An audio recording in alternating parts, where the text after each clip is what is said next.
ఇట్లా కోళ్ళ ఫామ్ పెట్టడం వల్ల ఏమాత్రం రావచ్చు పట్టుబడికి? కిలో 600. మేమంటే కోడిని చూస్తే ఇక కిలోన్నర అట్లా ఉంటే 1000, 1500, 1200 అట్లా వస్తుండొచ్చు. అట్లా అని చూసాం. ఇంకా ఇప్పటివరకు అయితే అమ్మలేదు. ఇప్పుడు అమ్మాలి ఇక ఇంకో 15 రోజులు అయితే అమ్మేసేది. ఇవన్నీ ఇప్పుడు ఈ ఫామ్ లో ఉన్న కోళ్ళన్నీ ఇప్పుడు సైజుకి రావాలంటే సైజ్ అంటే ఇక అంతే, ఇక వస్తూనే ఉంటాయి కదా మేడం. ఇవన్నీ పుంజులో పెట్టాలా అండి? అన్ని పుంజులే. కోళ్ళ పందాలకు పంపిస్తారా సార్? కొనేటోళ్ళు ఉంటే తీసుకెళ్ళి అంతే. అంటే ఆడకోడి మగ కోడి అని ఎలా అంటే ఎన్ని రోజులు ఉన్నప్పుడు తెలుస్తుంది?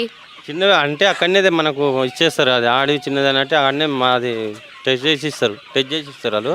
మనకు పుంజులు అంటే పుంజులు ఇస్తారు, పెట్టెలంటే పెట్టెలు ఇస్తారు. కాస్ట్ ఏమైనా డిఫరెంట్ ఉంటుందా? అంటే పుంజుకు ఒక రేటు, ఒక 3-4 రూపాయలు డిఫరెంట్ ఉంటుంది. ఏది ఎక్కువ కాస్ట్ ఉంటుంది? పుంజుకి ఎక్కువ ఉంటుంది. పుంజు ఏమో 45 రూపాయలు, పెట్టెనేమో 40 రూపాయలు. అంటే మీరు గుడ్లు కూడా అమ్ముతుంటారా? అంటే కోళ్ళ ఫామ్ కదా, పెట్టెలు లేదు, మేము ఓన్లీ పుంజులే కదా తెచ్చింది, పెట్టెలు తేలే కదా. అట్లా చూస్తాం, ట్రై చేయాలని చూస్తున్నది. మీకు కోళ్ళు మంచిగా ఫ్రెండ్ అయినట్టున్నాయి. రోజు ఇళ్ళనే కదా మేడం, ఇంత పొద్దున్న లేస్తే ఇన్నే ఉండాలి కదా, అట్లా అని చూస్తున్నాం. ఇది ఇప్పుడు ఈ కోళ్ళ ఇది ఏరియా అంతా క్లీన్ చేస్తుంటారా మీరు? బ్యాచ్ పోయినాక క్లీన్ చేసేస్తాం. బ్యాచ్ కి క్లీన్ మొత్తం క్లీన్ చేసి మళ్ళీ ఫ్రెష్ చేసి మళ్ళీ పొట్టు గిట్టేసి చేస్తాం. అట్లా ఇప్పుడు వర్షాలు పడ్డప్పుడు కానీ ఎండాకాలంలో ఏమన్నా రోగాలు రాకుండా ఏం చేస్తుంటారు? మందులు మెడికల్ షాప్ పోవాలి, మందులు తీసుకురావాలి, వాడాలి. అంటే ఏ విధంగా వాడతారు మందులు? అంటే వాటర్లో వస్తాం, వాటర్లో పోసి వేస్తారు. ఎటువంటి మందులు వాడతారు? అంటే సీజన్స్ మారక ముందే ఏమన్నా ప్రికాషన్స్ తీసుకుంటారా? ఇప్పుడు కొంచెం దీనికి ఏమైనా కొంచెం ప్రాబ్లం ఉంది, కన్నంకర ఉంది, కాలంకర ఉంది అంటే అలా పోయి చెప్తే వాళ్ళు ఇస్తే దాన్ని బట్టి వాడతాం.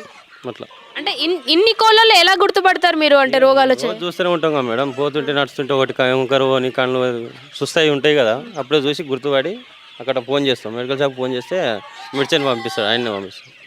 అట్లా కోళ్ళలో ఎక్కువగా వచ్చే రోగాలు ఏంటి? ఇప్పుడు మాకైతే ఏం రోగాలు లేవు. మేము వచ్చిన ఇప్పుడు 4 నెలలు అవుతుంది, ఇంతవరకు ఏం రోగాలు లేవు. మామూలుగా ఎటువంటి రోగాలు రావచ్చు కోళ్ళకి?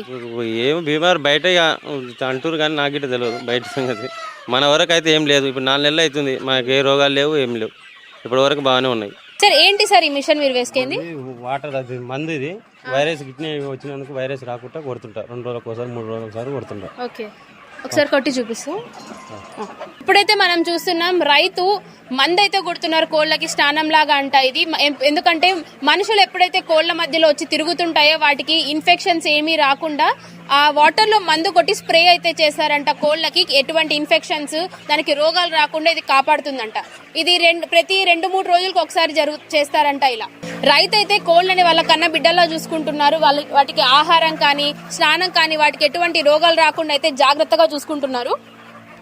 వాటికి టైంకి ఆహారం, ఇన్ఫెక్షన్స్ రాకుండా మందు కూడా కొడుతుంటారు 2-3 డేస్కి ఒకసారి. రైతు దీన్ని కోళ్ళని ఇంత ఇష్టంగా చూసుకుంటారు, ఎంత న్యాచురల్ గా అయితే చూసుకుంటున్నారు. రైతు పెంచే విధానం చూస్తుంటే నాకే కోళ్ళని కొనాలనిపిస్తుంది. ఒకవేళ మీకు కోళ్ళని కొనాలనుకుంటే కింద నెంబర్ కి కాంటాక్ట్ అవ్వండి.